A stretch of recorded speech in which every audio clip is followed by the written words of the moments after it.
bien? C'est Harry McCode. Aujourd'hui, nous allons parler d'un thème qui est assez facile, qui peut être connu par plusieurs personnes, mais je préfère quand même en parler parce que il se peut qu'il y ait des personnes qui ne maîtrisent pas ce thème-là. Bon, on va dire il est assez évident, mais bon, on va quand même en parler. Il s'agit du terme de la recherche. La recherche, qu'est-ce que c'est? Comme on voit dans tous les termes d'aujourd'hui, rechercher dans le but de fouiller et trouver un élément précis. Donc quand on cherche quelque chose, c'est un élément précis qu'on cherche et on veut le retrouver. Donc on estime qu'il est perdu parce qu'il est dans un endroit où il y a plein d'autres choses. Donc le dénicher lui seul parmi tant d'autres est ce qu'on appelle chercher ou rechercher. Bon, il y a même s'il y a une différence. Bon, là nous allons parler un peu de la recherche, c'est-à-dire si on a, supposons, comme vous voyez, un texte comme ça, il y a des mots qui sont assez répétitifs. Je prends un exemple, je vais prendre herbe. Par exemple, ce mot herbe ici, il a une lettre minuscule. En commençant par, on va dire cela, vous voyez bien, il y a un petit H, herbe.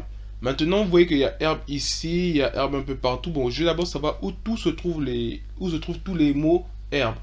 En faisant un CTRL F, regardez, ici, ce qui se passe, c'est que j'ai ce truc-là qui sort. Donc, si je fais une recherche ici, vous voyez, par exemple, je mets ici, on va dire, herbe, là, comme ça.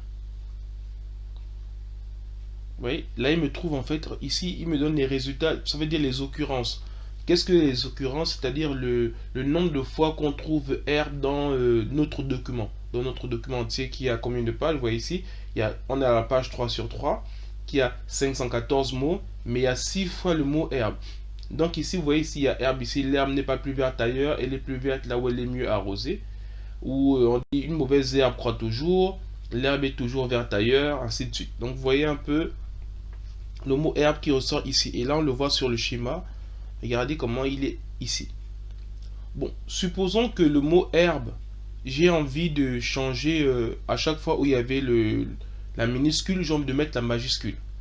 Donc ici, parce qu'il y a un moyen avec Word de pouvoir changer tous les mots ou bien toutes les occurrences qu'il y a dans une feuille. Parce que supposons qu'on a fait une erreur ou bien le nom d'un auteur ou le nom de quelqu'un qu'on a mis à plusieurs endroits, qu'on a mal écrit et qu'on veut changer tout en une fois. Parce que si on a un document de 500 pages ou 300 pages, bah, je ne pense pas que les gens iront chercher manuellement chaque mot ou bien chaque nom.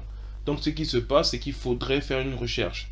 Et là, dans notre cas, c'est le mot herbe. Si je vais essayer de le changer, par exemple, si je fais ça, n'oubliez pas ici, quand je vous dis qu'on clique ici, regardez, il nous montre bien là où on est. Si on clique là, il nous montre que c'est à ce niveau. Donc vous voyez comment il le colorie d'une façon différente avec un gris un peu foncé. Pour montrer là par exemple si je fais ça, vous voyez, il est monté de là à là.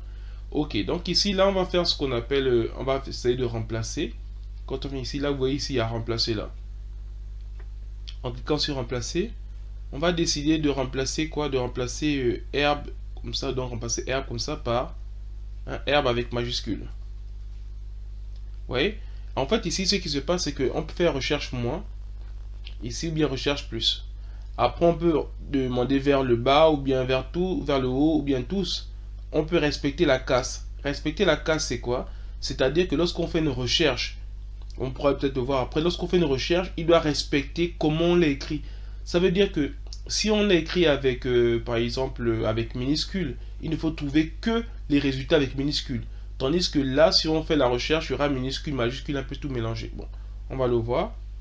Là, si je mets juste remplacer tout, vous voyez ici, là, quand je clique sur remplacer tout, vous voyez, il y a la vérification est terminée, nous avons effectué 6 remplacements. Donc, on va dire OK. Bon, je vais fermer. Regardez, vous voyez bien ici, le herbe il est en majuscule là. Herbe majuscule là, herbe majuscule là, là aussi, là. Donc, en fait, je pense qu'il a remplacé partout.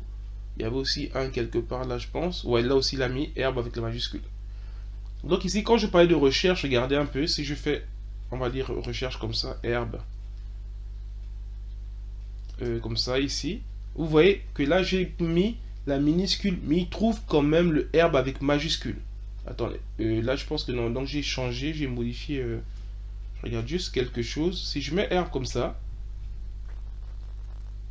Voilà, là, il trouve bien avec le... Il trouve tous les mots. Maintenant, si je mets herbe avec... herbe comme ça. Vous voyez, là il a d'abord détecté, mais après vous voyez ici, regardez, il a détecté ici et là il a mis ça. Et pourtant là c'est avec minuscule, mais là c'est avec majuscule, mais il les a quand même retrouvés. Pourquoi? C'est parce que en fait ce n'est pas sensible à la casse. La casse c'est ce qu'on a vu ici tout à l'heure là, quand j'ai fait remplacer. Vous voyez ici là il y avait ce qu'on appelle respecter la casse. Donc en fait lorsqu'on respecte la casse, ça veut dire en fait qu'on doit respecter, s'il y a des majuscules on ne cherche qu'avec les majuscules, s'il y a des minuscules on ne cherche qu'avec les minuscules.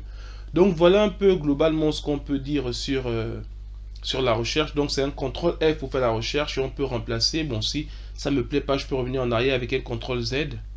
Au lieu de faire encore une recherche pour tout supprimer, il suffit de faire un contrôle Z pour revenir là où on était. Voilà, donc nous sommes arrivés au terme de cette vidéo. Je pense que la vidéo prochaine, nous parlerons un peu de l'insertion des images dans Word. Je vous remercie pour votre disponibilité et à la prochaine. Merci.